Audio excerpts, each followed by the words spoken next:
Today, we are going to make you the person who brings the best guacamole to a party. For some reason, I used to be intimidated about bringing guacamole to serve to guests because people can be particular about what goes into it.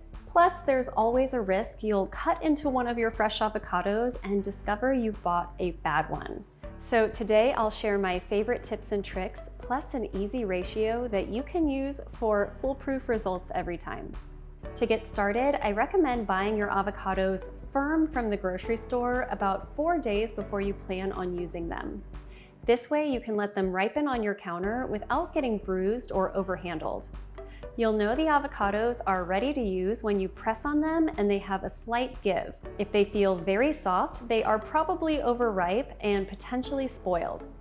When you cut into the avocado, it should have a light green flesh without any black spots or a stringy texture. Luckily, if you do end up with a bad one, it's easy to adjust this recipe to use however many avocados you have on hand. And if you're making this for a crowd, plan on using half an avocado per person. So if you're serving 6 people, you'll need 3 avocados. To make the guacamole, remove the pit from 3 avocados. Then scoop them into a large bowl. Next, add 2 tablespoons of fresh lime juice and a half teaspoon of fine sea salt. Now use a fork to mash that together.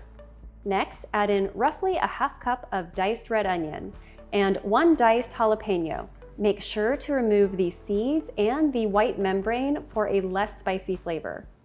And immediately wash your hands after working with a fresh jalapeno so you don't get any of that spicy juice in your eyes later. Now you'll need about a 1/4 cup of freshly chopped cilantro, but you can use even more than that if you love it. Stir that together, and now it's time to taste test. My go-to ratio for making the best guacamole is using a tablespoon of lime juice plus a 1/4 teaspoon of fine sea salt per avocado. But this will vary based on the size of your avocados and your personal taste buds. So it's always a good idea to start with less than that and add more as you go. Now, there are 2 other ingredients that can be popular in guacamole, but they're also a little controversial, so I'm going to leave this choice up to you. You can add a finely minced clove of garlic for extra flavor, or you can add diced tomatoes for extra texture.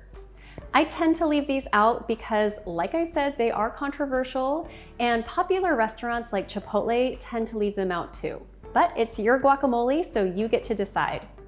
When it comes to storing guacamole, be sure to use a container that your guacamole will fill all the way to the top, so there isn't excess air trapped in the jar.